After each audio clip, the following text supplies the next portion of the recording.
السلام علیکم ورحمۃ اللہ وبرکاتہ۔ الحمد للہ کفا وسلام علی حبیبہ الذین اصطفیٰ، اما بعد فاعوذ باللہ من الشیطان الرجیم، بسم اللہ الرحمن الرحیم۔ ولا تباشروہن وانتم عاکفون فی المساجد، صدق اللہ المولانا العظیم وصدق رسولہ النبی الامین المتین الکریم۔ سب سے پہلے آقائے دو عالم صلی اللہ علیہ وسلم کی بارگاہ میں درود و سلام کا نذرانہ محبت پیش کریں۔ اللہم صلی علی سیدنا مولانا محمد بارک وسلم، صلاۃ و سلام علیک یا رسول اللہ صلی اللہ تعالی علیہ وآلہ وسلم۔ اعتکاف کے سلسلے میں گفتگو ہو رہی تھی۔ آقائے دو جہاں سرور کون و مکان صلی اللہ تعالی علیہ وسلم کی ایک حدیث ہے کہ جو شخص ایک دن رات کا اعتکاف کرتا ہے تو اللہ تعالی اس کے اور جہنم کے بیچ میں 3 خندق کا فاصلہ فرما دیتا ہے، دوری فرما دیتا ہے، اور ان میں سے ہر خندق کا فاصلہ آسمان اور زمین کے فاصلے سے بھی زیادہ ہے۔ اب ذرا غور کریں کہ ایک دن ایک رات کا اعتکاف کرنے والے کی یہ فضیلت ہے، تو جو ماہ رمضان کے آخری عشرے میں اعتکاف کرے ان کی فضیلت کا عالم کیا ہوگا۔ ایک اور حدیث پاک میں ہے، آقائے دو عالم صلی اللہ علیہ وسلم ارشاد فرماتے ہیں کہ جب کوئی آدمی اعتکاف میں بیٹھتا ہے تو وہ اپنے کو گناہوں سے بچاتا ہے۔ ہوا یعتکف الذنوب، کہ وہ اپنے کو گناہوں سے بچاتا ہے اور ہر نیکی کا ثواب اس کے نامہ اعمال میں لکھا جاتا ہے۔ ہر نیکی، مسجد کے اندر بیٹھ کر وہ جو نیکی کرتے ہیں ان کا ثواب تو لکھا جاتا ہے، لیکن مسجد کے باہر رہتے ہوئے وہ جو نیکی کرتا تھا ان نیکیوں کا ثواب بغیر وہ نیکی کیے اللہ تعالی لکھتا رہتا ہے۔ مثال، بیمار لوگوں کی عیادت کرنا، مریض کی عیادت کرنا، تو اگر وہ باہر رہ کر بیماروں کی عیادت کیا کرتا تھا تو اعتکاف کی حالت میں چونکہ وہ عیادت کے لیے نہیں جا سکتا، مزاج پرسی کے لیے نہیں جا سکتا، تو اللہ تعالی مریض کی عیادت کا ثواب اعتکاف والے کو یوں ہی عطا فرماتا رہتا ہے۔ مریض کی عیادت کرنا یہ میرے آقا صلی اللہ علیہ وسلم کی سنت ہے، لیکن یاد رکھیے کہ مریض کی عیادت اللہ کی رضا کی خاطر ہو، صلہ رحمی کی خاطر ہو، دوست داری کی خاطر ہو۔ آج کل ہمارا معمول کیا ہے، رشتہ دار میں، دوست احباب میں کوئی بیمار ہو گیا تو ہم کسی سے کیا بات چیت کرتے ہیں، ارے بھائی فلاں رشتہ دار بیمار ہیں، ان کو دیکھنے کے لیے جانا ہے۔ اگر نہیں گیا تو کہیں گے دیکھو بیمار پڑا تو دیکھنے بھی نہیں آیا۔ یہ آپ نے ملنے جلنے والوں سے بات کی، آپ کی عیادت کا ثواب ختم ہو گیا، چونکہ اب جو ہے آپ اللہ کو راضی کرنے کے لیے عیادت کرنے نہیں جا رہے ہیں، بلکہ کل وہ کہے گا کہ بیمار پڑا تھا تو دیکھنے بھی نہیں آئے، اس ڈر سے جا رہے ہیں۔ تو ایسا نہ ہو کہ وہ کہے گا دیکھنے بھی نہیں آیا، مزاج پوچھنے بھی نہیں آیا، اس لیے دیکھنے جا رہا ہوں، بلکہ یہ دل میں ارادہ ہو اللہ اس کے حبیب کی سنت ہے، رشتہ داروں کا حق ہے، دوست احباب کا حق ہے، پڑوسی کا حق ہے، عام مسلمان کا حق ہے، تو اس حق کو ادا کرنے کے لیے جا رہا ہوں اور اللہ رسول کو راضی کرنے کے لیے جا رہا ہوں، تو آپ کو عیادت کا ثواب ملے گا، ہے نا۔ انما الاعمال بالنیات، یہ میرے آقا کی حدیث ہے کہ عمل کا ثواب نیت پر مبنی ہے، تو جیسی آپ کی نیت ہوگی ویسے آپ کو عمل کا ثواب ملے گا۔ لہذا ہر اچھے کام میں نیت خالص رکھیے کہ اللہ اور اس کے حبیب کو راضی کرنے کے لیے یہ کام کر رہا ہوں، تاکہ اللہ اس کے حبیب راضی ہو جائیں اور اس کا جو ثواب ہے وہ ثواب ملے۔ اسی طرح کسی کے گھر میں میت ہو گئی، وہاں جانا ہے، جنازے کی نماز پڑھنا ہے، کسی کی تدفین میں جانا ہے، تو اس طرح کے اعمال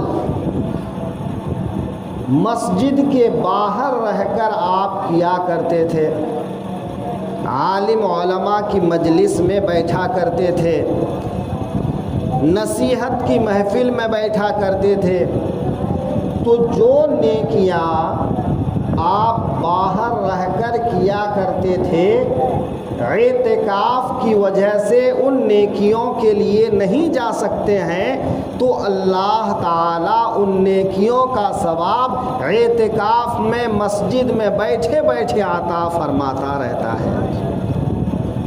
معتکف کی بڑی فضیلت ہے۔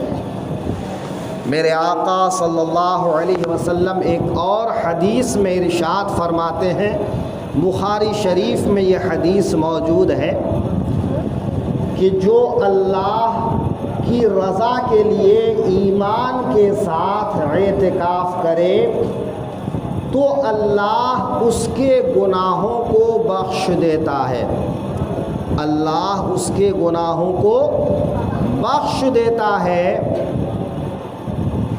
آج ہمارے مقررین علماء گناہوں کی بخشش بغیر وضاحت کے بتا دیتے ہیں۔ یہاں وضاحت کرنی چاہیے کہ گناہ دو طرح کے ہوتے ہیں، ایک گناہ جو چھوٹے موٹے گناہ ہیں جن کو صغیرہ گناہ کہا جاتا ہے، اور ایک گناہ جو بڑے بڑے گناہ ہیں ان کو گناہ کبیرہ کہا جاتا ہے۔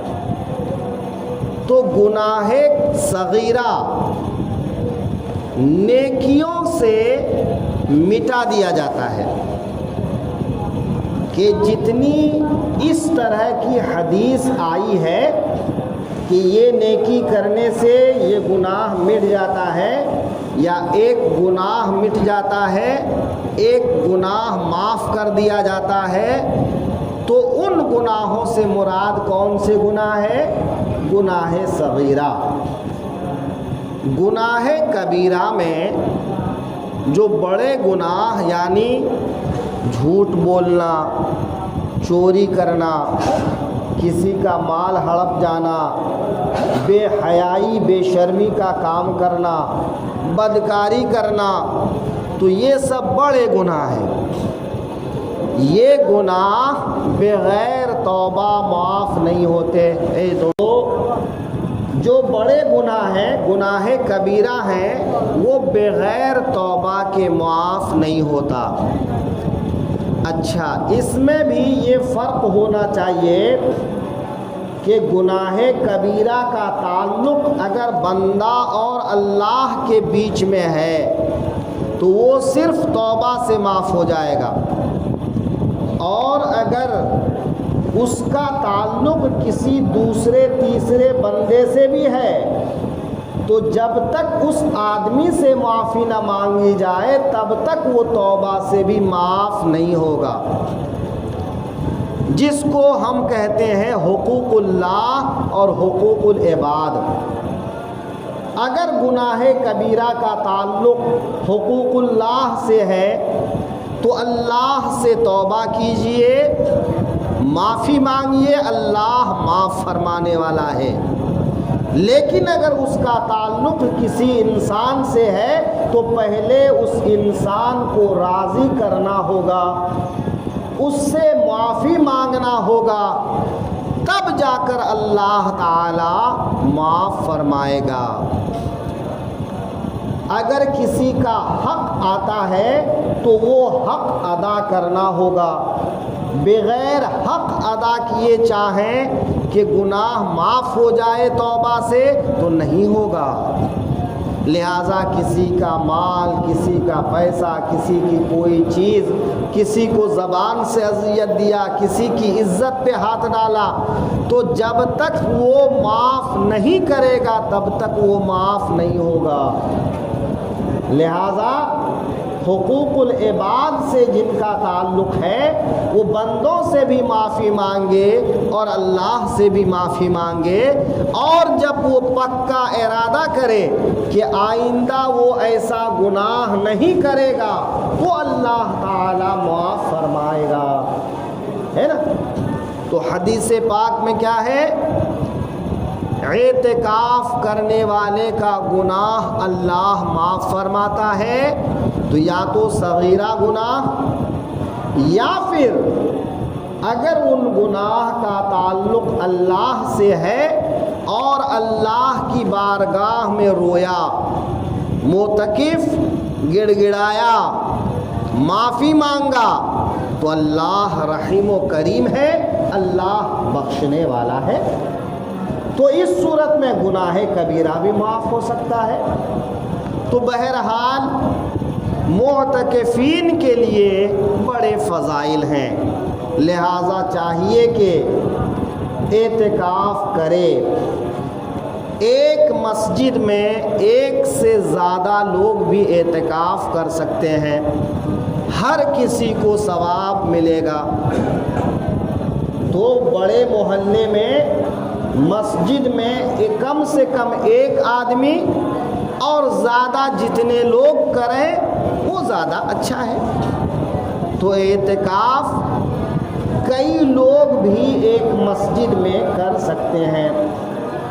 اعتکاف کی حالت میں مسجد میں کھانا، پینا، سونا اور اپنی ضرورت کی بات کرنا جائز ہے۔ بغیر اعتکاف کیے مسجد کے اندر کھانا، پینا، سونا جائز نہیں ہے۔ لہذا عام طور پر جب ہم نماز پڑھنے آتے ہیں، اگر مسجد میں داخل ہوتے ہی اعتکاف کی نیت کر لیا تو مسجد میں نیاز بٹھنے کے بعد کھانا جائز ہے، اور اگر اعتکاف کی نیت سے داخل نہیں ہوئے تو مسجد کے باہر جائیں، باہر جا کر نیاز کھائیں۔ بڑا آسان سمجھتے ہیں۔ شہادت گہے الفت میں قدم رکھنا ہے، یہ شہادت گہے الفت میں قدم رکھنا ہے۔ لوگ آسان سمجھتے ہیں مسلمان ہونا۔ تھوڑا ادھر بھی سن لیا کرو بابا، کبھی کام آ جائے گا۔ قرآن شریف کا بھی ثواب ہے، تلاوت کا بھی ثواب ہے، لیکن یہ سننے کا بھی ثواب ہے بابو، اور کبھی کام آئے گا یہ سب، سمجھے نا۔ خیر، عرض کر رہا تھا کہ مسجد کے اندر بغیر اعتکاف کی نیت کیے کھانا پینا سونا جائز نہیں ہے۔ تو ابھی جو ظہر کی نماز پڑھ کے آپ لوگ سو جائیں گے، اگر اعتکاف کی نیت نہیں کیے ہیں تو سونا جائز نہیں ہے۔ اعتکاف کی نیت کیجئے، پھر تھوڑی دیر آرام کیجئے۔ منع نہیں ہے آپ کو کہ بھئی آپ مسجد میں بالکل بھی آرام نہیں کر سکتے، ہاں گھر چھوڑ کے مسجد میں سونے آنا جائز نہیں ہے، لیکن کبھی آپ تھکان محسوس کرتے ہیں، تھوڑی دیر آپ کو آرام کرنا ہے، تو آرام کرنے سے پہلے اعتکاف کی نیت کریے۔ تو بغیر اعتکاف کی نیت کیے ہوئے مسجد میں کھانا پینا سونا جائز نہیں ہے۔ اعتکاف کرنے والوں کے لیے، مسافروں کے لیے جائز ہے۔ ہاں، مسافروں میں دھیان رکھا جائے کہ مسجد کے اسباب کو ان سے کوئی خطرہ نہ ہو۔ زمانہ بدل گیا ہے صاحب، لوگ مسجد میں بھی چوری کرتے ہیں، نماز پڑھنے آتے ہیں نمازیوں کا جوتا لے کے چلے جاتے ہیں، کبھی مسجد کی گھڑی لے کے جاتے ہیں، کبھی نل کھول کے لے جاتے ہیں۔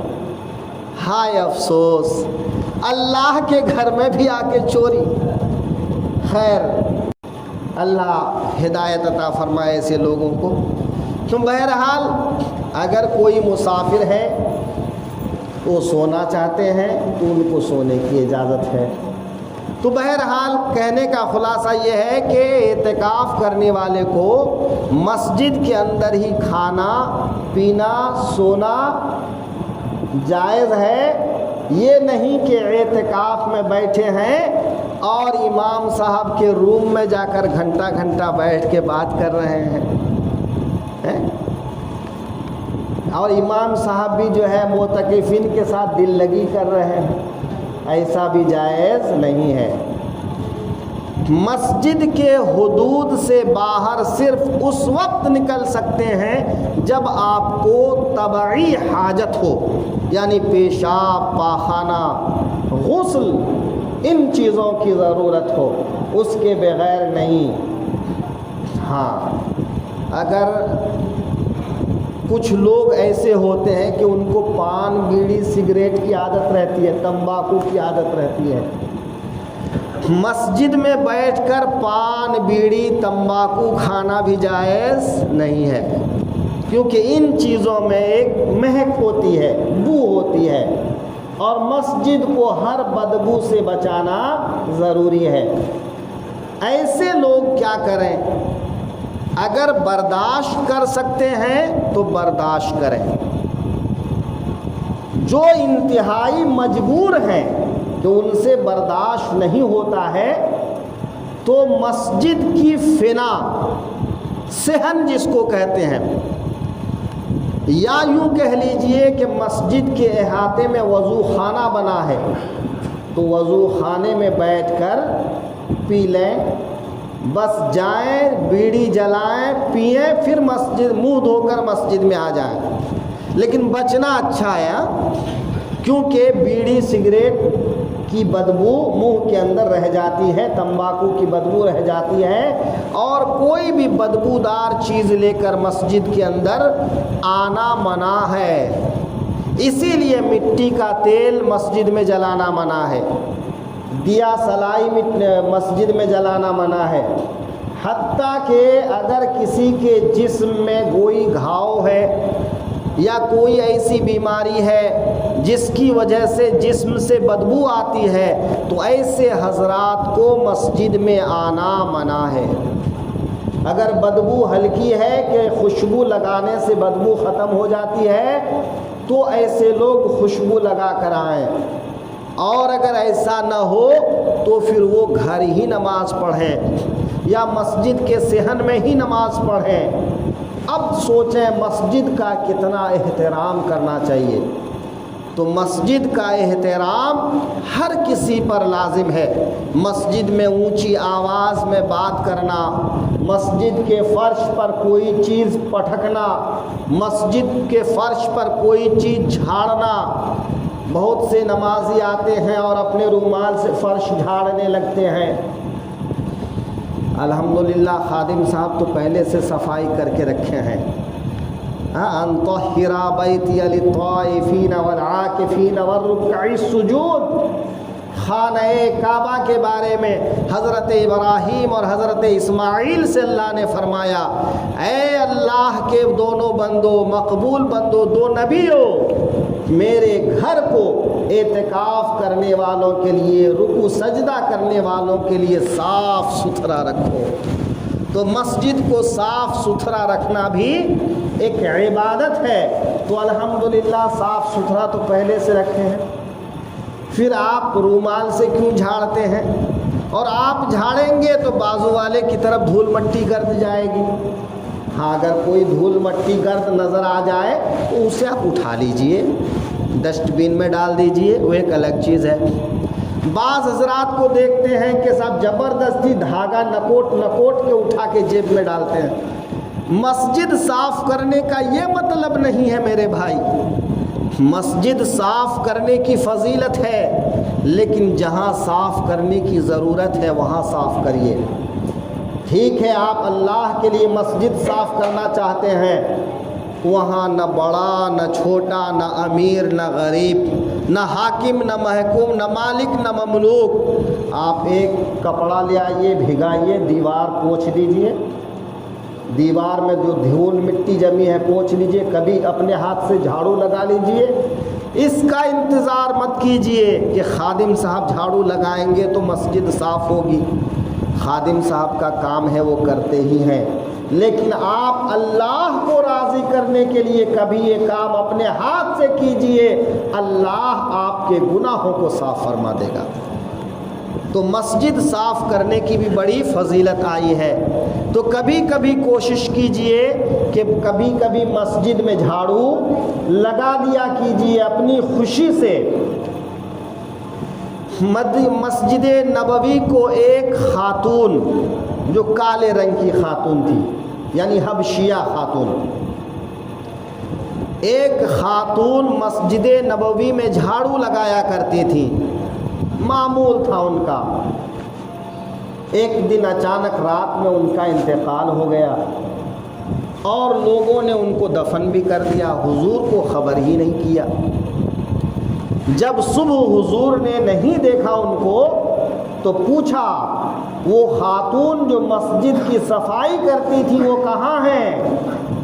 تو صحابہ نے عرض کیا یا رسول اللہ وہ رات میں فوت ہو گئی، ان کو دفن کر دیا۔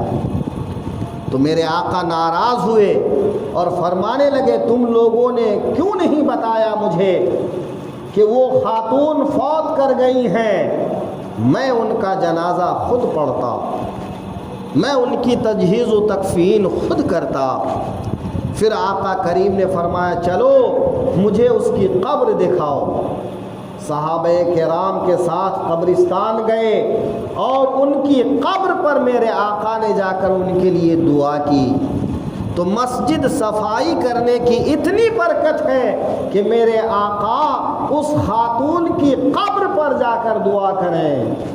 لہذا کبھی کبھار مسجد کی صفائی بھی کر دیا کریے فی سبیل اللہ، اللہ کے لیے، تو اللہ تعالیٰ بڑا اجر